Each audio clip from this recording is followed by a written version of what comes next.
Welcome to Nabadarpan YouTube channel. সকলকে স্বাগত জানাই নবদর্পণ ইউটিউব চ্যানেলে। ফ্রেন্ডস, এখনও পর্যন্ত যারা আমাদের চ্যানেলটি সাবস্ক্রাইব করেননি, প্রত্যেকের কাছে রিকোয়েস্ট, আমাদের চ্যানেলটি সাবস্ক্রাইব করে আমাদের পাশে থাকুন, আমাদেরকে সাপোর্ট করুন, আমাদেরকে এগিয়ে যেতে সাহায্য করুন। ফ্রেন্ডস, আজকে আলোচনা করব বাংলাদেশের প্রখ্যাত আলেমে দ্বীন এবং ইন্টারন্যাশনাল ইসলামিক স্কলার মাওলানা মিজানুর রহমানের জীবনী। চলুন ভিডিওটা শুরু করি।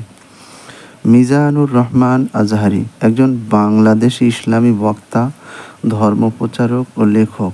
তিনি ওয়াজ মাহফিলের মাধ্যমে বাংলাদেশে জনপ্রিয়তা অর্জন করেছেন। তিনি নিজেকে মধ্যমপন্থী ইসলামী আলোচক দাবি করেন এবং আলোচনা করে থাকেন।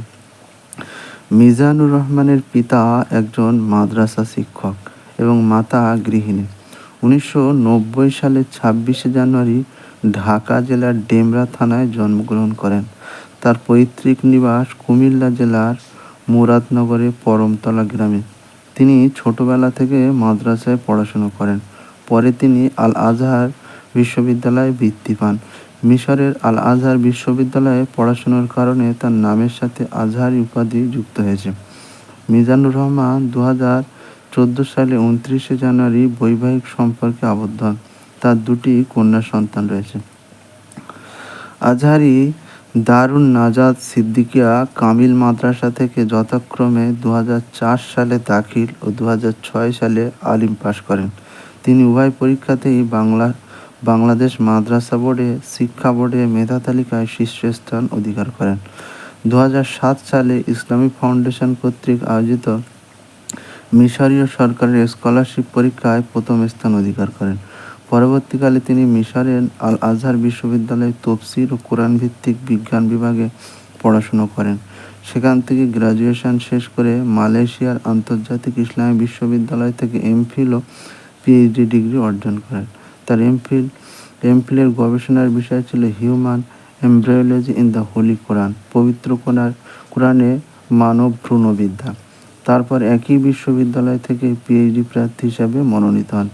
তিনি হিউম্যান বিহেভিয়ারাল ক্যারিয়েন্টেন্স in the Holy Quran and analytical study, পবিত্র কোরআন ও বিশ্লেষণী গবেষণায় মানব আচরণগত বৈশিষ্ট্যের উপরে 2011 সালের ডিসেম্বরের শেষের দিকে ভাইভার মাধ্যমে সফলভাবে পিএইচডি গবেষণা সম্পন্ন করেন। আজহারি 2010 সালে ইসলামী গজল ও কিরাত দিয়ে তার কর্মজীবন শুরু করেন। পরে তিনি এটিএন বাংলা টিভির একটি ইসলামী অনুষ্ঠানে যোগদান করেন। 2015 সালের শেষের দিকে তিনি ওয়াজ মাহফিল নিয়ে কর্মজীবন শুরু করেন। বৈশাখী টেলিভিশন ইসলাম ও সুন্দর জীবন শিরোনামের একটি অনুষ্ঠান করেছেন। ইসলাম ধর্মের অনুশাসন মেনে চলেও নিজেকে সমসাময়িকভাবে উপস্থাপন করা ও কুরআন হাদিস বিষয়ক সহজ সাবলীল ও গবেষণাধর্মী আলোচনার কারণে অল্প সময়ে তিনি বাংলাদেশের মুসলিম, বিশেষত মুসলিম তরুণ সম্প্রদায়ের কাছে জনপ্রিয়তা অর্জন করেছেন। তার মাহফিল প্রায়শই তার মাধ্যমে ভিন্ন ধর্মাবলম্বী ইসলাম ধর্মে ধর্মান্তরিত হন। তার তফসির মাহফিলে সাধারণ মুসলিম ও তরুণদের ব্যাপক জনসমাগম দেখা যায়। আজহারির প্রথম বই মেসেজ, আধুনিক মননে দ্বীনের ছোঁয়া 2021 সালে অমর একুশে বইমেলায় প্রকাশিত হয়। আজহারির দ্বিতীয় বই আহ্বান, আধুনিক মননে আলোর পরশ 2022 সালে প্রকাশিত হয়। তার লেখা তৃতীয় বই রিফ্লেকশন ফ্রম সূরা ইউসুফ প্রকাশিত হয়। সর্বশেষ তার চতুর্থ বই প্রকাশিত হয় জেগে ওঠো আবার।